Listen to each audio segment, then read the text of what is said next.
Assalamualaikum warahmatullahi wabarakatuh. Kami dari kelompok 6 ingin mempresentasikan hasil kerja kelompok kami.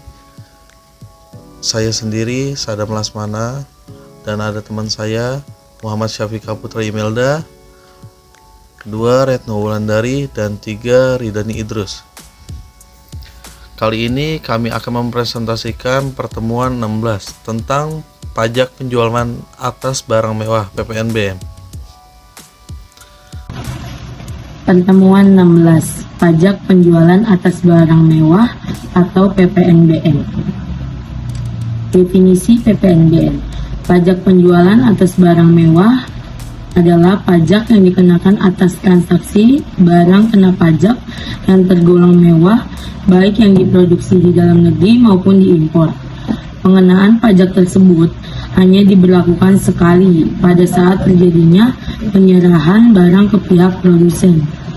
Di Indonesia, pengenaan PPNBM diatur dalam Peraturan Undang-Undang Nomor 8 Tahun 1983 perihal pajak pertambahan nilai atau PPN dan pajak penjualan atas barang mewah PPNBM atau biasanya disebut UU PPN. Hal ini lantaran PPNBM dan PPN selalu berkaitan satu dengan lainnya, di mana pengenaan PPNBM dilakukan karena adanya pungutan PPN. Sebagai contoh, konsumen membeli BKP atau JKP yang tergolong mewah, misalnya mobil, maka konsumen akan dipungut atas PPN maupun PPNBM. Pengenaan tarif PPNBM. Pada PPNBM, tarif akan dikenakan berdasarkan ketentuan yang berlaku, yang dimana berkisar dari 10% hingga 200%. Pengenaan tarif tersebut akan digolongkan berdasarkan kategori barang yang tergolong mewah. Dalam hal ini akan dilihat berdasarkan barang kena pajak atau BKP yang memiliki tingkatan kemampuan konsumen dalam mengonsumsi atau menggunakan barang tersebut. Selain itu juga pada nilai guna barang yang dikonsumsi.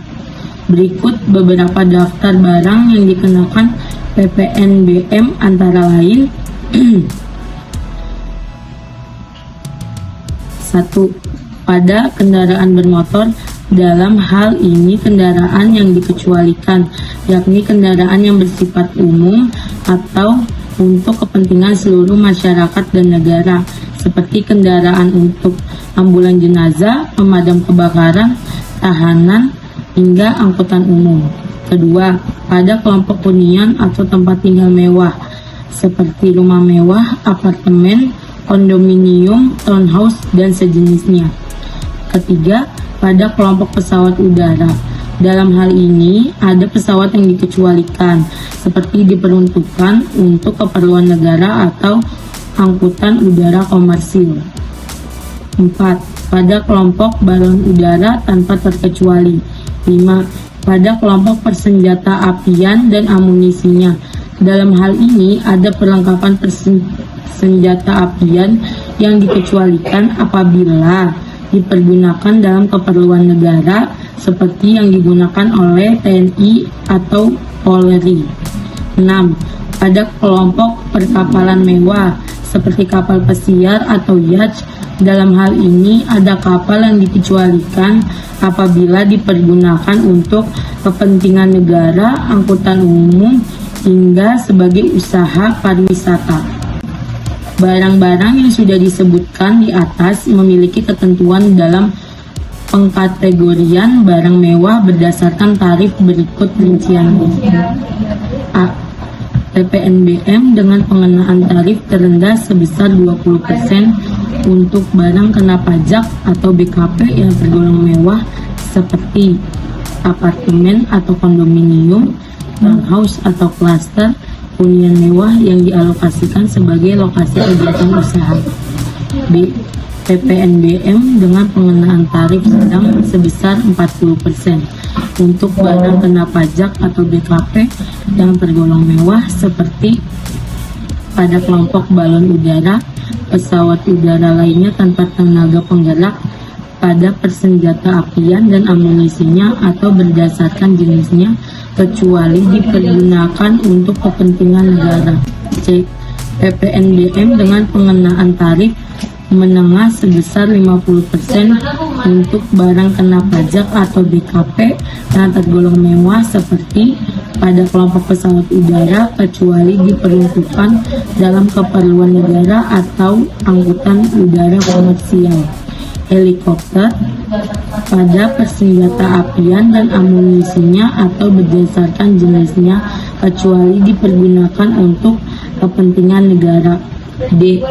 PPNBM dengan pengenaan tarif menengah sebesar 75% untuk barang kena pajak atau BKP yang tergolong mewah seperti kendaraan air seperti kapal pesiar mewah dan yacht kecuali diperuntukkan untuk kepentingan negara atau angkutan umum.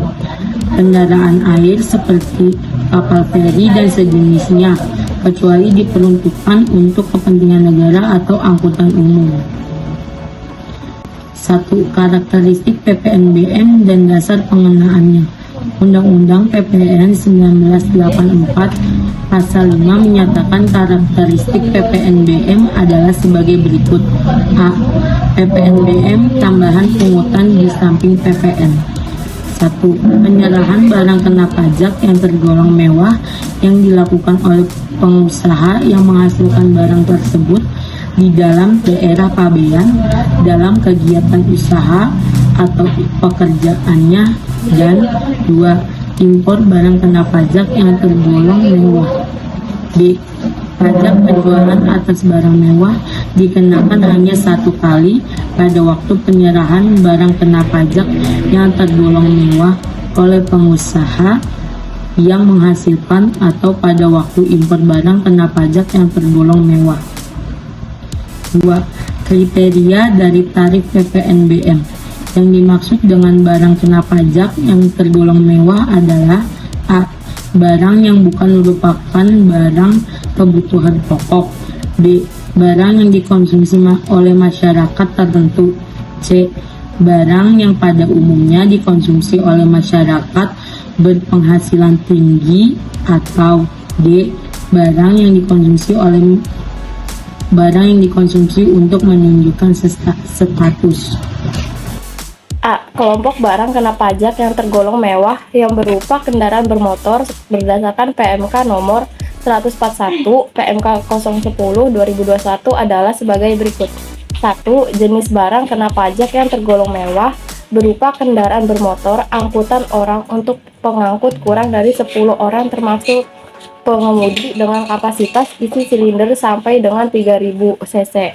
2. Jenis barang kena pajak yang tergolong mewah berupa kendaraan bermotor angkutan orang untuk pengangkutan kurang dari 10 orang termasuk pengemudi dengan kapasitas isi silinder lebih dari 3000 cc sampai dengan 4000 cc.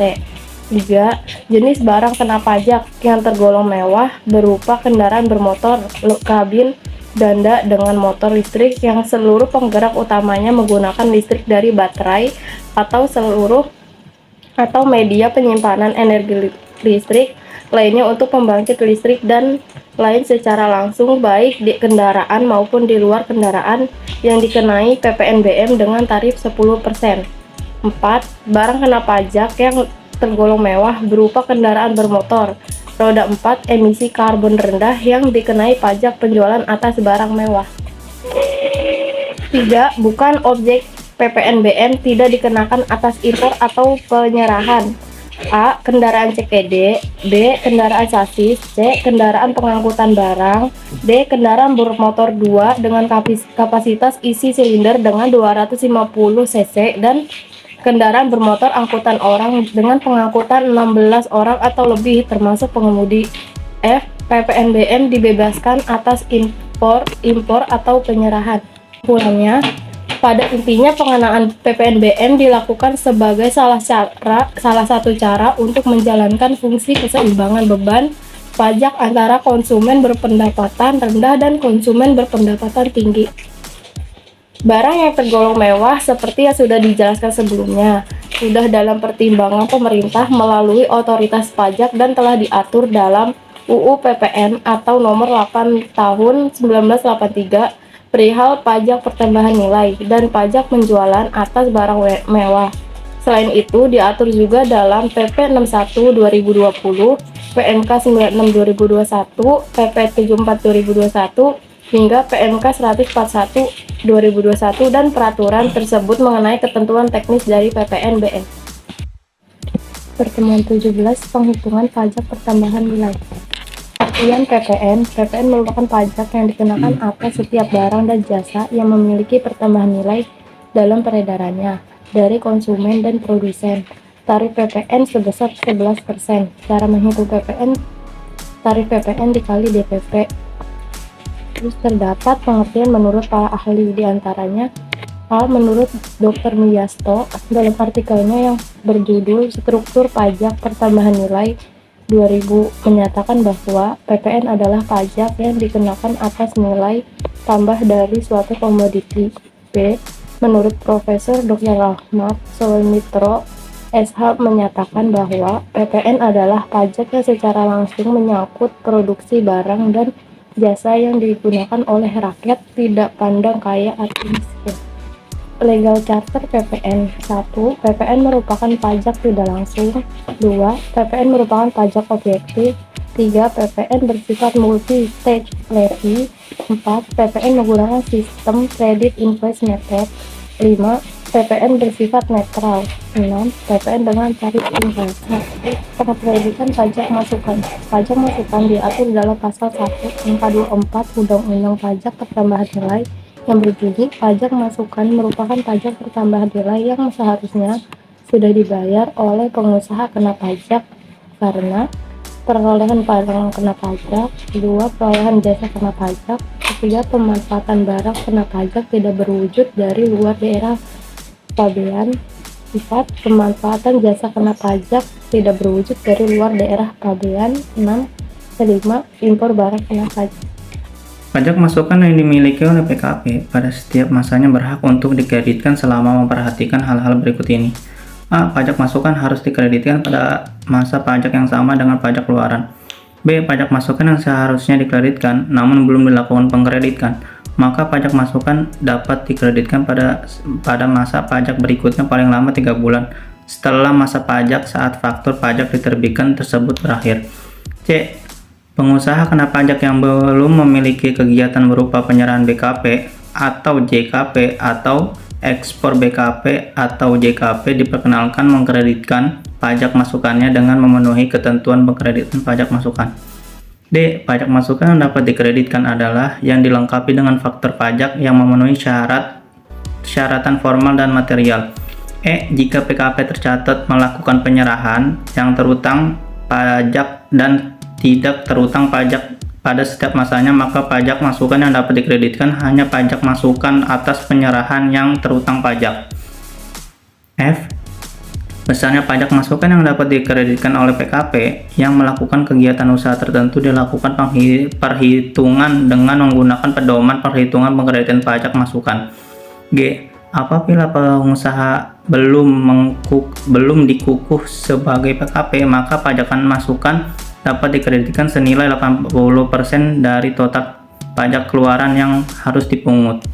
H. Jenis transaksi tersebut ini merupakan jenis transaksi yang atas perolehannya tidak diperkenalkan untuk dikreditkan. 1. Perolehan BKP atau JKP yang tidak memiliki hubungan langsung dalam kegiatan usaha meliputi kegiatan produksi, distribusi, pemasaran, dan manajemen. 2. Perolehan dan biaya pemeliharaan kendaraan bermotor sejenis sedan dan station wagon kecuali merupakan persediaan atau disewakan. 3. Perolehan BKP atau JKP yang faktur pajaknya dianggap cacat atau tidak memenuhi ketentuan formil dan material. Perhitungan PPN kurang atau lebih bayar. Pada setiap akhir masa pajak, PKP melakukan perhitungan PPN kurang atau lebih bayar dengan menyandingkan jumlah pajak masukan dan pajak keluaran pada masa pajak yang bersangkutan. Pajak keluaran merupakan PPN terutang yang dipungut oleh pengusaha kena pajak yang melakukan kegiatan penyerahan BKP atau JKP, atau dengan kata lain pajak keluaran adalah pajak yang harus disetorkan ke kas negara oleh pengusaha kena pajak yang melakukan penjualan, sedangkan pajak masukan merupakan pajak yang sudah dibayarkan oleh PKP pada saat melakukan pembelian. Jika dalam suatu masa pajak keluaran menunjukkan nilai yang lebih besar dari nilai pajak masukan, maka selisihnya adalah PPN yang harus disetorkan oleh PKP ke kas negara paling lambat akhir bulan berikutnya setelah berakhirnya masa pajak dan sebelumnya SPT masa PPN dilaporkan. Contoh perhitungannya. Contoh, pada masa pajak Januari 2021, PKH GHI mencatat nilai pajak keluaran sebesar Rp 10 juta dan pajak masukan senilai 2 juta. Maka PPN kurang atau lebih bayar dihitung sebagai berikut. Pajak keluaran Rp 10 juta, pajak masukan 2 juta, PPN kurang bayar 8 juta. Maka PPN kurang bayar senilai 8 juta wajib disetorkan ke kas negara paling lama tanggal 28 Februari 2021. Apabila dalam suatu masa pajak masukan yang dapat dikreditkan lebih besar daripada keluaran, maka selisihnya merupakan kelebihan pembayaran pajak yang dapat dikompensasikan ke masa pajak berikutnya. Contoh, masa pajak Oktober 2021, pajak keluaran senilai Rp 1.500.000, pajak masukan Rp 3 juta, lebih bayar PPN 1.500.000. PPN lebih bayar senilai 1.500.000 dapat dikompensasikan ke masa pajak November 2021. Masa pajak November 2021, pajak keluaran Rp 5.500.000, pajak masukan 2 juta, kompensasi kelebihan bulan sebelumnya Rp 1.500.000, lebih bayar PPN Rp 2 juta. PPN lebih bayar senilai 2 juta dapat dikompensasikan ke masa pajak Desember 2021. Masa pajak Desember 2021, pajak keluaran Rp 6 juta, pajak masukan Rp 5 juta, kompensasi kelebihan bulan sebelumnya 2 juta, lebih bayar PPN Rp 1 juta, PPN lebih bayar senilai 1 juta, dapat diajukan pengembalian restitusi pada bulan Desember 2021 atau akhir tahun buku. Pada pertemuan 18 membahas tentang tata cara pembayaran dan pelaporan PPN dan PPNBM. Pengertian pajak pertambahan nilai atau PPN. Pajak pertambahan nilai atau PPN merupakan pajak atas konsumsi barang dan jasa di dalam daerah pembayaran yang dikenakan secara bertingkat dalam setiap jalur produksi dan distribusi. PPN merupakan pajak yang tidak langsung karena pembayaran atau pemungutan pajaknya disetorkan oleh pihak lain yang bukan penanggung pajak. Pembayaran pajak pertambahan nilai. Dalam setiap masa pajak, pengusaha kena pajak wajib melakukan penyetoran PPN dan PPNBM berupa A. Selisih antara pajak masukan dan pajak keluaran apabila pajak masukan lebih kecil daripada pajak keluaran atas PPN yang dihitung secara sendiri. Melakukan pengkreditan pajak masukan melalui mekanisme umum. B. PPNBM yang dipungut oleh PKP pabrikan atas BKP yang tergolong mewah. C. PPN atau PPNBM yang ditetapkan secara SKPKB, SKPKBT, dan STP oleh Direktorat Jenderal Pajak. Pembayaran dapat dilakukan pada tempat-tempat berikut ini. Yang A. Kantor pos dan giro. Yang B. Bank pemerintah terkecuali Bank BTN. C. Bank Pembangunan Daerah. D. Bank Devisa. E. Bank-bank lain penerimaan setoran pajak. Yang wajib membayarkan dan menyetorkan dalam melapor PPN atau PPNBM. 1.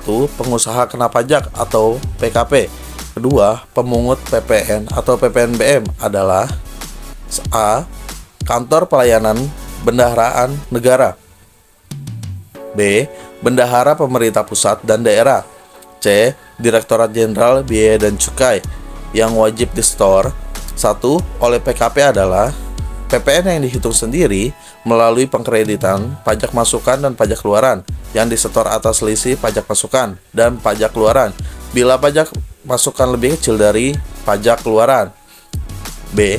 PPNBM yang dipungut oleh PKP pabrikan barang kena pajak atau BKP yang tergolong mewah. Yang C. PPN atau PPNBM yang ditetapkan oleh Direktorat Jenderal Pajak dalam Surat Ketetapan Pajak kurang bayar atau SKPKB, Surat Ketetapan Pajak Kurang Bayar Tambahan atau SKPKBT, dan Surat Tagihan Pajak atau STP. Kedua, oleh pemungutan PPN atau PPNBM adalah PPN atau PPNBM yang dipungut oleh pemungut PPN atau PPNBM. Penyetoran PPN dan PPNBM dilakukan oleh PKP dengan memahami ketentuan jatuh tempo pembayaran berikut ini. 1. Paling lambat tanggal 15 takwim berikutnya setelah berakhirnya masa pajak untuk PPN dan PPNBM yang dihitung sendiri oleh PKP.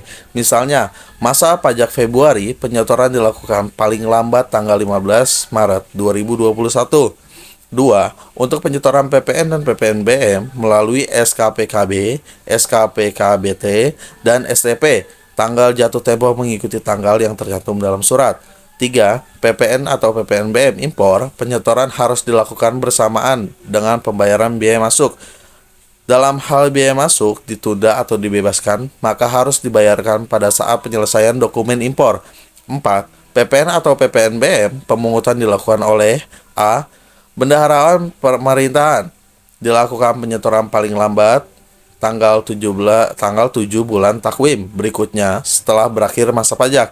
Yang B. Pemungutan PPN selain bendaharawan pemerintah dilakukan penyetoran paling lambat tanggal 15 bulan takwim berikutnya setelah berakhir masa pajak. C. Direktorat Jenderal Bea dan Cukai yang melakukan pemungutan PPN atau PPNBM atas impor harus melakukan penyetoran dalam jangka waktu sehari setelah pemungutan pajak dilakukan. Saat pembayaran atau penyetoran PPN atau PPNBM. 1. PPN dan PPNBM yang dihitung sendiri oleh PKP harus disetor paling lama akhir bulan berikutnya setelah masa pajak berakhir dan sebelum surat pemberitahuan masa pajak pertama nilai disampaikan. Kedua, PPN dan PPNBM yang tercantum dalam SKP KB, SKPKBT, dan STP harus dibayar atau disetor sesuai batas waktu yang tercantum dalam surat tersebut. 3. PPN atau PPNBM atas impor harus dilunasi bersamaan dengan saat pembayaran biaya masuk. Dan apabila pembayaran biaya masuk ditunda atau dibebaskan, harus dilunasi pada saat penyelesaian dokumen impor. 4. PPN atau PPNBM yang pemungutannya dilakukan oleh 1. Bendaharaan Pemerintah. 2. Direktorat Jenderal Bea dan Cukai. 5. PPN dari penyerahan tepung terigu oleh Badan Urus Logistik atau Bulog harus dilakukan sendiri oleh PKP sebelum surat perintah pengeluaran barang atau DO ditebus. Saat pelaporan PPNBM atau PPN. 1. PPN atau PPNBM yang dihitung sendiri oleh PKP harus dilaporkan dalam SPT masa dan disampaikan kepada kantor pelayanan pajak setempat paling lama akhir bulan berikutnya setelah masa pajak berakhir. Kedua, PPN dan PPNBM yang tercantum dalam SKPKB, SKPKBT, dan STP yang telah dilunasi segera dilaporkan ke KPP menerbitkan. Ketiga, PPN dan PPNBM yang melakukan pemungutannya dilakukan A. Bendaharaan Pemerintah harus dilaporkan paling lama akhir bulan berikutnya setelah masa pajak berakhir. Yang B. Direktorat Jenderal Bea dan Cukai atas impor harus dilaporkan paling lama akhir bulan berikutnya setelah masa pajak berakhir. 4. Untuk penyerahan tepung terigu atau bulog, maka PPN dan PPNBM dihitung sendiri oleh PKP harus dilaporkan dalam SPT masa dan disampaikan kepada KPP setempat paling lama akhir bulan berikutnya setelah masa pajak berakhir. Sekian dari kami untuk kelompok 6. Kurang lebihnya mohon maaf. Wabillahi taufik wal hidayah. Wassalamualaikum warahmatullahi wabarakatuh.